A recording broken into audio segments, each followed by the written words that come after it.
Le voyage a commencé par un vol d'une dizaine d'heures.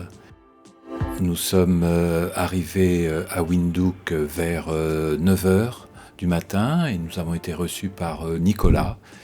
Et après avoir accompli quelques formalités et pris possession de la voiture, nous avons d'emblée pris la route en direction du plateau de Waterberg.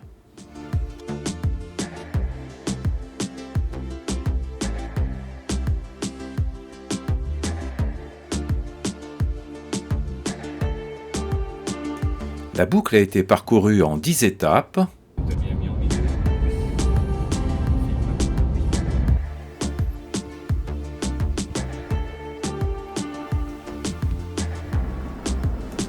Les 7 premières étapes ont été faites en 7 jours.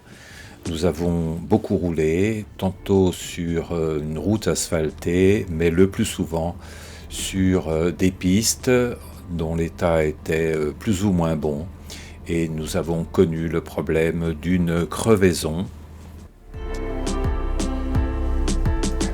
À Epupa, nous avons été logés dans un bungalow se trouvant dans la Palmeraie, juste face au fleuve Kunene, et nous avons été bercés par le bruit des chutes qui se trouvaient non loin.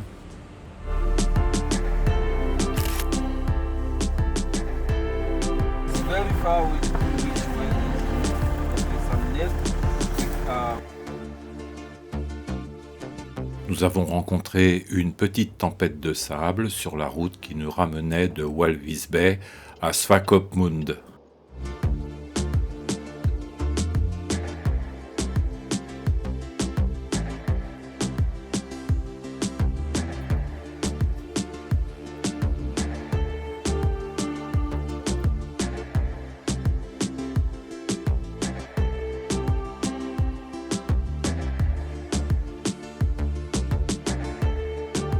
Le canyon de Sesriem aurait sans doute mérité mieux qu'une visite menée au pas de charge par un guide un peu pressé.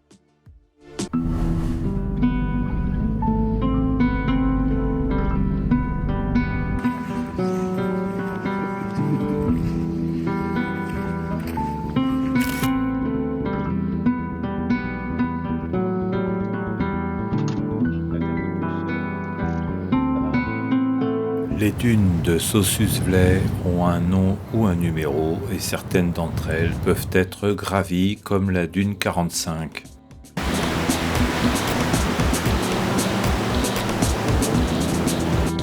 Nous avons roulé dans les dunes du désert du Namib où seuls les guides agréés ont le droit de conduire.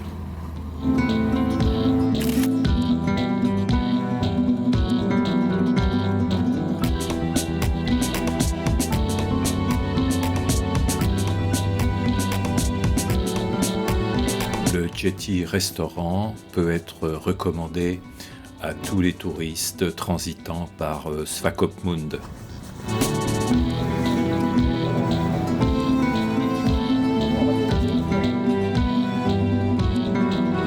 Nous avons surpris l'affrontement de ces deux Springboks pour une femelle hors champ qui ne semblait pas beaucoup s'intéresser à cette bagarre.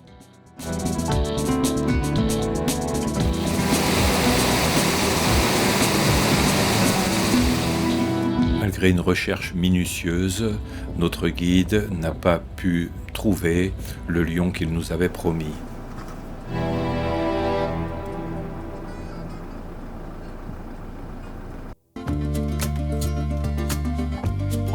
Ces conglomérats de nids sont très fréquents en Namibie.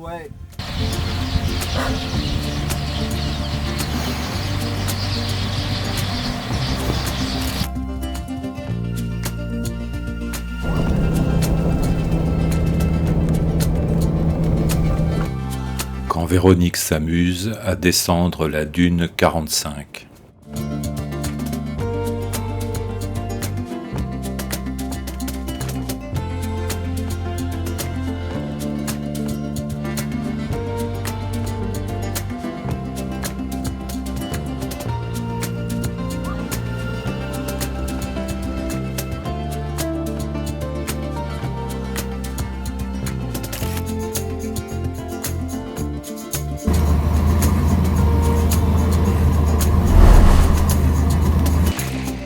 n'était pas très chaude, mais le cadre était tentant.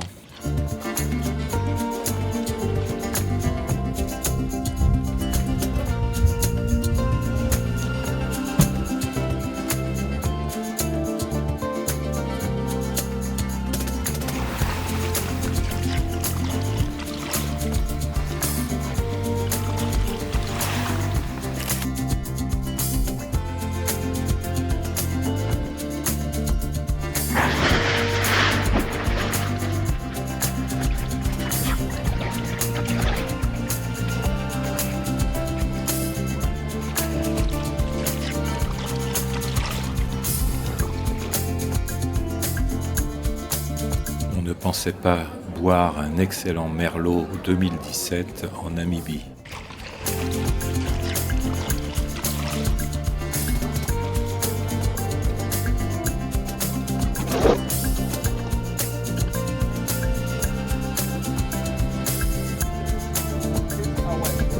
That's the black wildebeest.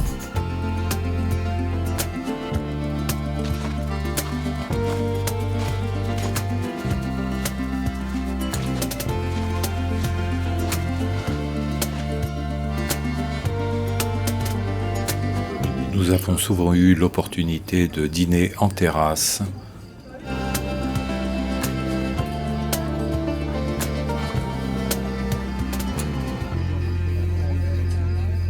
Quand la lune voulait bien rester en dessous du niveau de l'horizon, le ciel nocturne était merveilleux.